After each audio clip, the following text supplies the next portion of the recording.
Hola, buenas tardes. El tema que hoy vamos a tratar en clase es la clasificación de los trastornos depresivos. Como ya lo hemos venido diciendo, requieren que cada trastorno debe de manejarse con lo que son las características esenciales. Por lo tanto, el contenido de esta presentación es la siguiente. Primero vamos a dar una pequeña introducción del mismo, vamos a checar el diagnóstico de cada uno de los trastornos que están manejando la clasificación de los trastornos depresivos, vamos a manejar sus características clínicas, su sintomatología, su evolución, curso y pronóstico que se da en cada uno de ellos, la epidemiología, el diagnóstico diferencial, y a retomar las teorías explicativas que hemos estado hablando profundamente en clase. Esta sesión se va a dividir en dos partes. Hoy daremos la primera y la segunda será la próxima semana. A continuación, pues vamos a empezar. Recuerden que los trastornos depresivos se encuentran frecuentemente en las personas. Siempre vamos a estar hablando de lo que ahorita se ha dado un alto índice de elevación de estos trastornos. Esto pues nos viene a manejar lo que sería la importancia que para nosotros como profesionistas es el conocer cada una de sus características. Recuerden que ahorita en este tiempo este tipo de trastornos, juntos con la clasificación ya vista de ansiedad, son de los que más se han elevado profundamente. Aquí nos menciona el libro que se han elevado un 30% más a lo que sería en la antigüedad, ¿sí? Bueno, estos trastornos existen, como ya se los mencioné, desde la antigüedad.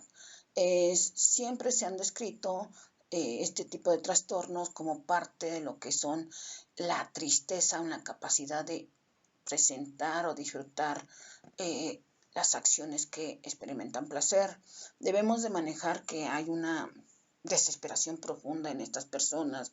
Su sintomatología es grande en modelos depresivos, que posteriormente vamos a estar hablando cuáles son los síntomas más arraigados, pero tienen síntomas tanto conductuales, cognitivos, emocionales, somáticos y de todo.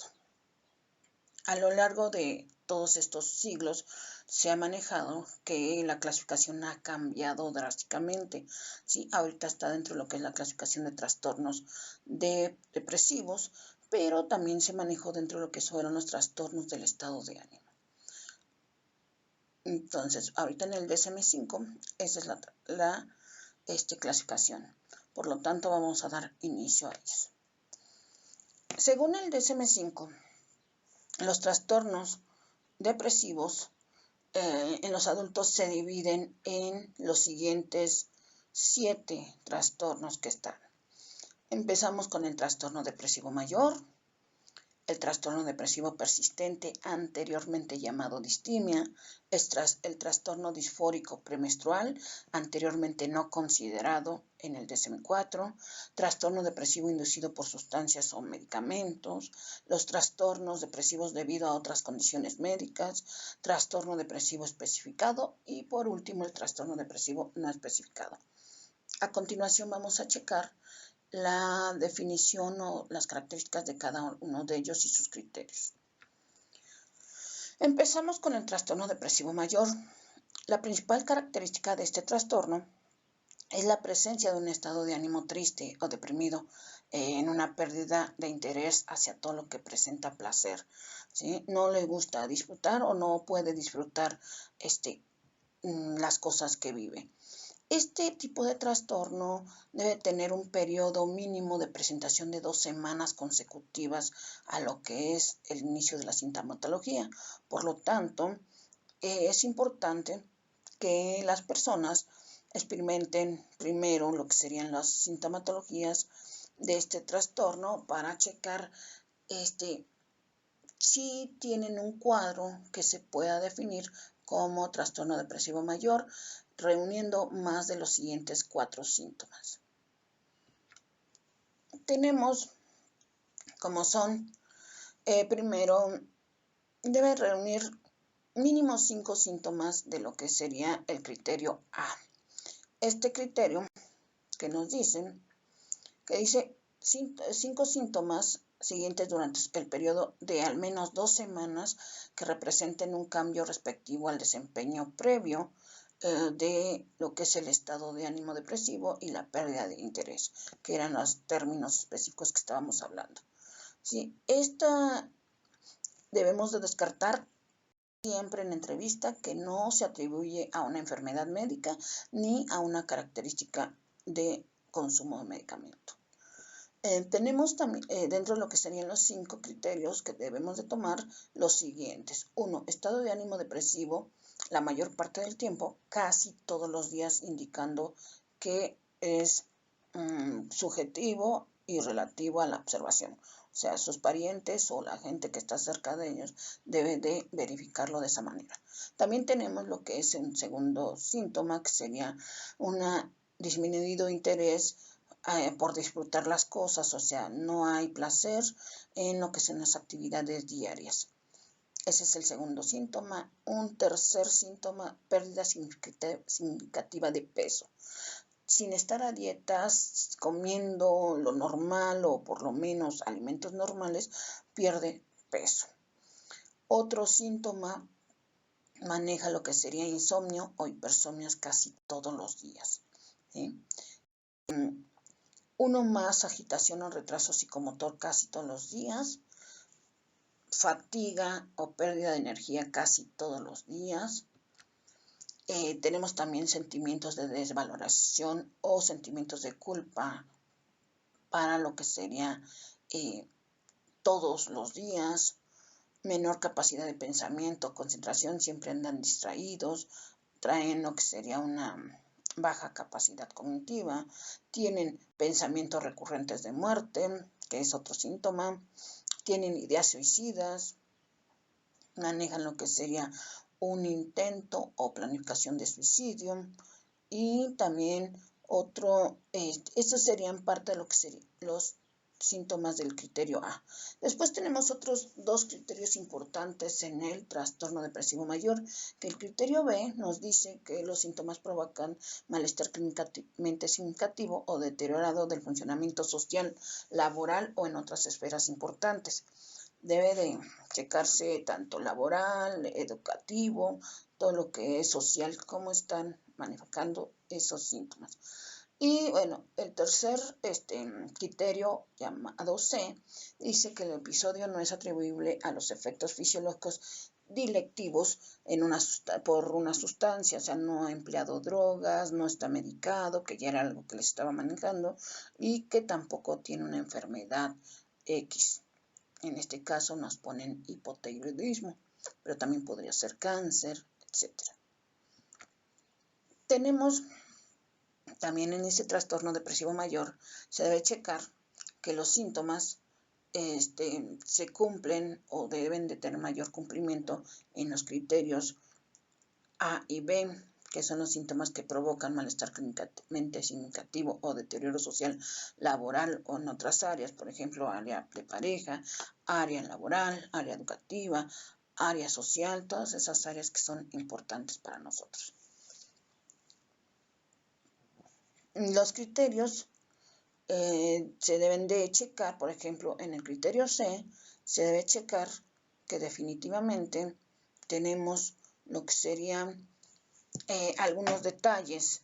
Indicar, bueno, son 2 detalles importantes. El primero es indicar si el trastorno depresivo mayor está basado en un episodio depresivo único que pasa o es la primera vez que la pasa la persona, o bien un episodio depresivo recurrente, que es la persona lleva ya varios episodios de este tipo en diferentes etapas, que por lo menos tiene episodios de 2 meses de diferencia. Un segundo plano en este mismo criterio C nos maneja que se indica el nivel de gravedad de trastornos, ya sea leve, moderado, grave, si cursa o no con síntomas psicóticos. Entonces aquí nosotros debemos de checar claramente que si es crónico, si está en modelo psicótico o si definitivamente tiene algunos tipos de síntomas catatónicos, melancólicos o atípicos que podrían ser para otro tipo de trastorno. Continuando con lo que es la clasificación, ahora tenemos el trastorno depresivo persistente, que es la distimia. El DSM-5 nos dice que la distimia es un trastorno que se caracteriza por un estado de ánimo depresivo persistente casi la mayor parte del día y casi todos los días dentro de lo que sería esa depresión, ya sea en personas de manera objetiva, observándolos, y durante al menos 2 años. Aquí chequen el criterio, son 2 años mínimo para determinar lo que es la distimia o el trastorno depresivo persistente. Además nos menciona que el estado de ánimo es depresivo, que debe de tener lo que sería mínimo la presencia de 2 o más de los síntomas que enseguida les vamos a manejar, y debe de checar, por ejemplo, estos síntomas deben de tener pérdida o aumento de apetito, insomnio, hipersomnia, exceso de fatiga, baja autoestima, baja concentración para tomar decisiones, sentimiento de desesperanza, totalmente, y que las personas también deben tener por lo menos más de 2 meses siguiendo estos síntomas.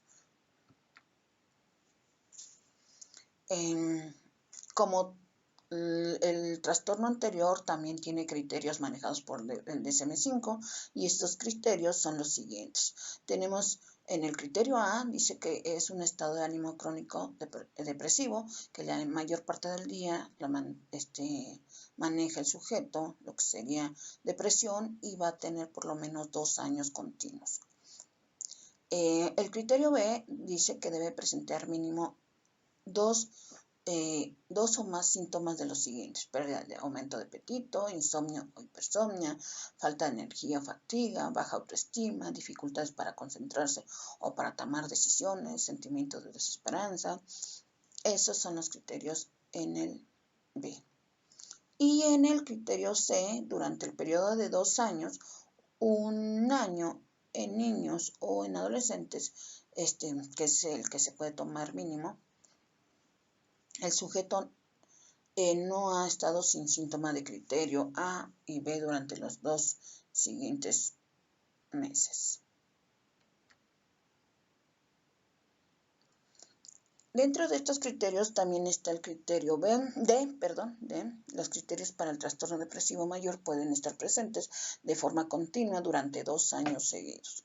Existe un criterio E que dice que no ha existido nunca un episodio maníaco o hipomaníaco. Recuerden que ya vimos lo que es manía e hipomanía, y no se cumplen en estos criterios para un trastorno ciclotímico. También tenemos lo que sería el criterio F, que es la alteración no se explica mejor por un desorden persistente esquizoafectivo o esquizofrenia, ni trastornos delirantes que se pueden manejar, así como trastornos psicóticos. O sea, debemos de descartar todos estos trastornos en lo que sería el diagnóstico diferencial.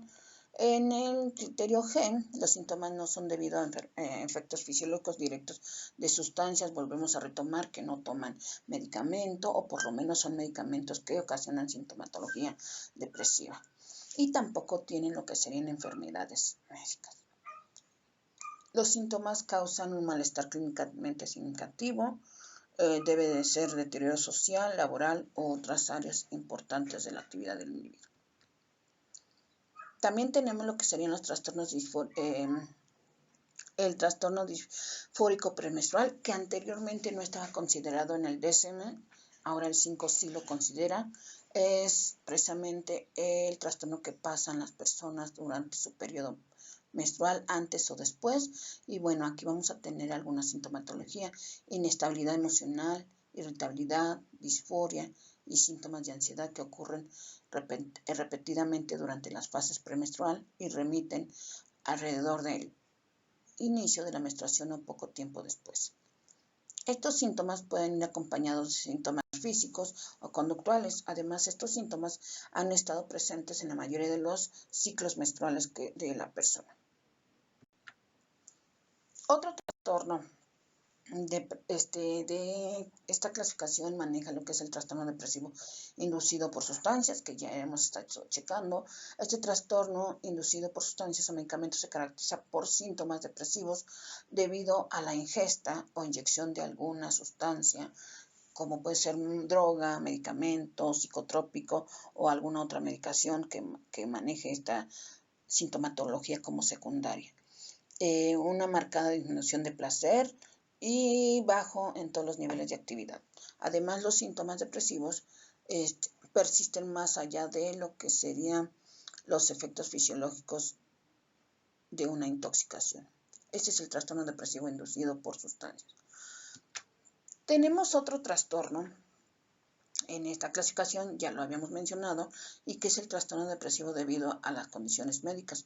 Los rasgos esenciales de este trastorno son un periodo persistente y destacado de ánimos depresivos y una disminución marcada en interés y placer de todos. Son los rasgos más representativos de estos trastornos de todos, entonces por eso tenemos que estar checando. Pero esto va a ser debido a que tienen un malestar clínicamente significativo o un deterioro social en el cual presenta los hallazgos de laboratorio o exámenes físicos alguna enfermedad que se le está manejando. Ya dijimos, cuando te enteras de una enfermedad, ya sea no sé, hipertensión, diabetes, cáncer, etcétera, etcétera, todo lo que serían las enfermedades crónico-degenerativas, pues están más o menos aquí. Hay personas que al enterarse que la tienen, manejan lo que es una depresión. Tenemos otro trastorno, el cual es un trastorno depresivo especificado, en el cual dicen que sería diagnosticado en todos aquellos trastornos cuando los síntomas que se manejan no cumplen todos los criterios requeridos para diagnosticar ninguno de los anteriores trastornos, pero causan un malestar clínicamente significativo en el área social, laboral y demás. Y todo esto, dice, este diagnóstico se realiza en aquellas situaciones en las que el clínico trata de especificar el motivo por el cual se cumplen los criterios para ningún trastorno depresivo, que también podríamos tener aquí lo que serían los trastornos de adaptación. Tenemos también trastorno depresivo no especificado, que dice que es este trastorno, los síntomas se presentan cuando el individuo no cumple ninguno de los anteriores criterios para que se le maneje, pero sí le causa malestar clínicamente significativo en las áreas sociales, laborales y funcionales que tiene.